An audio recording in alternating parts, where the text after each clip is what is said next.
Hello world, and welcome to Web Dev Frontiers. My name is Tamas, and I'm here to share my experiences with you in web technologies. In this particular video, we're going to take a look at React 19 and a couple of interesting features that I'm going to share with you.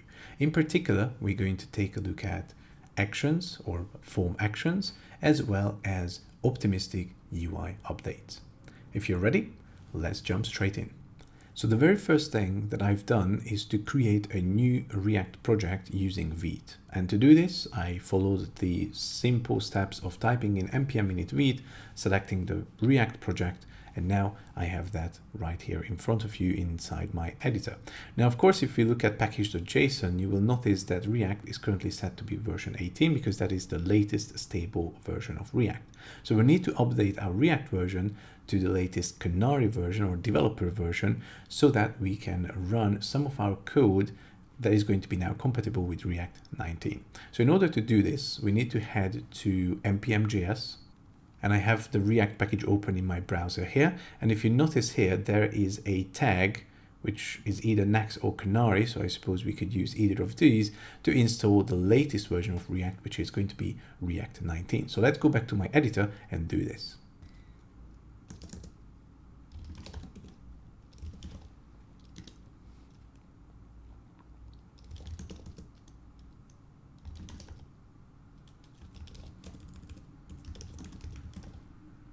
And also make sure to do this for React-DOM.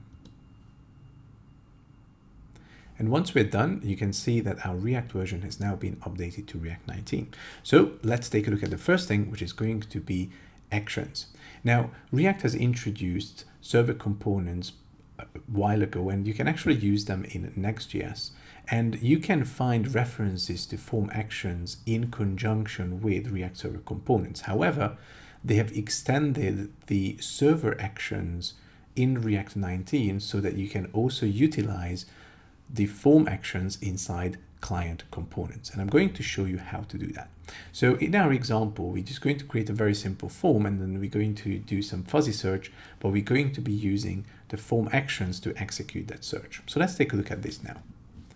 Inside my app.jsx file, I have added a form which has an input with a name query and a submit button that says search. And I also added a very simple dataset using useState, which are going to be just Star Wars characters. So next up, we are going to add our form action. And all I need to do now is type in the action keyword here as an attribute to this form and make that equal to a function that I would like to execute as part of my form action. And in our case, the function that we're going to write is just going to be called search. So I'm just going to add that here. And now, of course, our task is going to be to actually write this search function.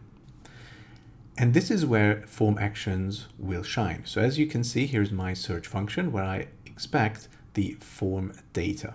Now, form data actually gets sent automatically by React, and then I can use the get method to get any values from my form. So for example, notice in line number 18 here that I'm highlighting at the moment, we have form data.get, and then we're referencing query. So in other words, what we're saying here is that I would like to get the value for the input field where the name attribute for the input field is actually called query. Okay, and then I can add that to a fuzzy search, and I'm going to write out the rest of the code. I'm just going to copy paste that so that you can copy it later on as well. But basically, we're going to use our own fuzzy search implementation where we're going to execute a fuzzy search against the array of characters that we have here according to the query that we input into the input box itself. So this is a very basic fuzzy search implementation. Feel free to copy this. There are many, many other implementations. And of course, you can use libraries that are a lot more sophisticated than this. But I'm just going to use this very, very simple fuzzy search that I come up with. And then, of course, the other thing that we need to do now is make sure that the filtered characters are going to be added as well to our UI. So I'm going to create another state variable to hold these. Okay, so I have added this state as I mentioned. I'm also making sure that the filtered characters get added to that state that I created and that I iterate through them, and I'm just going to display the characters that match the search. So let's save this and let's go ahead and see the result in our browser. Of course, let's also not forget to execute npm run dev to actually fire up our HTTP test server. And now I have my browser open. You can see these are all the characters because I'm not filtering yet. So let's type something in here. Let's do Luke, search, and now we have the result. Okay, so let's put Darth, and that should work as well. And let's put something like a letter Y, and that is now bringing up all the characters where the letter Y exists. Okay, and then we can do some additional searches. These are all the characters where the term O exists, right? So this is a very simple fuzzy search, but notice it was very, very simple to do a fuzzy search by using the new and upcoming feature of form actions in React 19. And just to recap, all I had to do is specify the action attribute that points to a function that we have specified in the same component. And then I have access to form data, which is basically going to be the entire form's content. And so I can use a method such as the get method to get values from the form itself. And I can then do whatever I want with this. Just FYI, because I mentioned React Server components, so you can do server form actions as well. The only difference is that you would have to specify use server here as part of the actual function, indicating that you want to run this on the server side. But maybe I'm going to record a separate video about React Server components at a later point in time.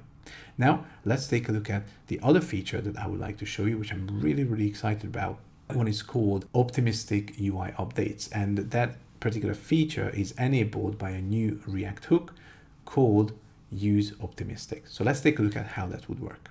useOptimistic as a new React hook is really, really interesting because it allows us to enable this feature that is often referred to as optimistic UI updates. Very simply put, an optimistic UI update means that you update the UI while there's an asynchronous function or there's an asynchronous operation going on behind the scenes. So it could be something like a database write, but you're going to immediately display a success message to the user while you're still doing the work. And once the actual data has been written to the database, for example, you would then sync up the UI again, just to make sure that you actually wrote whatever you wanted to write to the database. And so this gives a very good perception to the user. It definitely enhances your user experience because the users will feel your application to be very snappy. It's going to be very, very fast. So it's a really, really great feature that I'm excited about. And so we're going to take a look at two examples. They're going to be somewhat similar. And in the first one, we just have a very simple counter, right? So I have the app component here where we have a counter user state where we have a value of 0, and then we have a sending property as well set to be false. And then we have a counter component which then basically uses the counter, and it also has a method here called increment counter. Now notice that the increment counter function is going to call an increment counter action, which I'm going to talk to you and show you in just a moment. And then we have counter.value, so we're reading the actual value property. And then we also call set counter, where we take the new counter value and then we set sending to false. So there is going to be something happening in here whereby we're going to instantaneously update the UI, but then resync the UI again with the value that comes back from new counter value. Now, of course, we're going to take a look at what increment counter action is, but before we do that, let's take a look at the magic behind the actual counter component. Also notice that we have a form action here, right? Because the form action means that we will utilize the form action that we just talked about when we press this particular button. Now let's take a look at the JSX first. So we print out the value and we print out the value property from the actual state that we have specified. So we're passing down the actual counter value here, if you notice here, as a prop to the counter component, and then we just read the value. So that's why we now see 0 inside my browser. So that's one thing. And then we have this message update done. Now you don't need to add this. I just added that because I want to show you something pretty cool here. And then we have a form with a form action, again, using the action property, just like how we've done it before. And then we also have a button that says increment. So when we press the button, we're going to execute the form action. So let's take a look at what the form action is going to do. Well, it's going to call this thing called add optimistic. Now, useOptimistic is actually a method that comes from the useOptimistic hook here in line number 12. And then it also uses the optimistic value. And notice that the optimistic value has access to the counter itself. And then it also has access to this other object where we have a value and then we have the sending properties be set to true.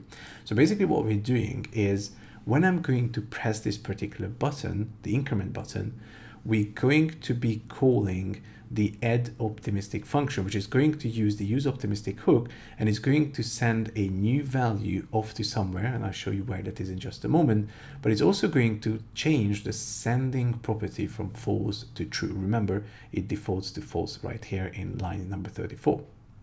And so because we do this, we can now in the UI do additional changes. So we can say, well, we can update the value so we can increment the counter really, really fast, but we can also indicate to the users that, hey, we actually behind the scenes, we're still doing some updates or writes to the database.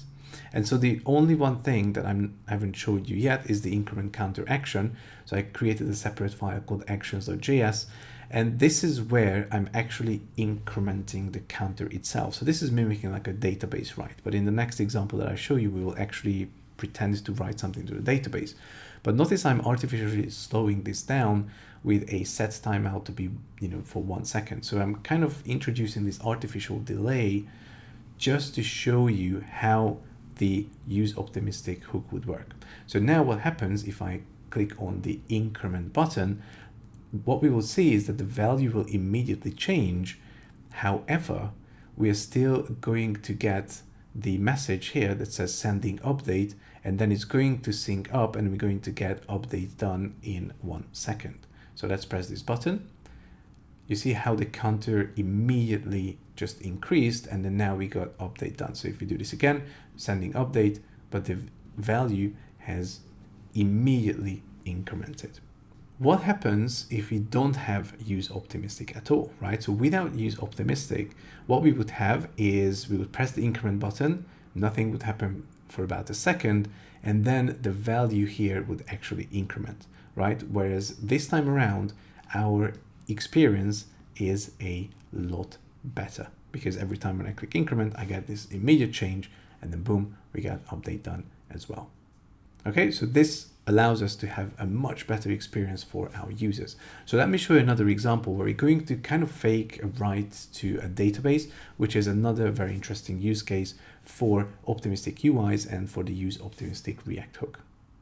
Now in this second example, which is again going to be using the optimistic UI updates, I now disabled that. So let's see what happens if I have this scenario where I have this button where I want to save something to a database. And this could be something like saving data to a profile or updating a profile, or it really doesn't matter.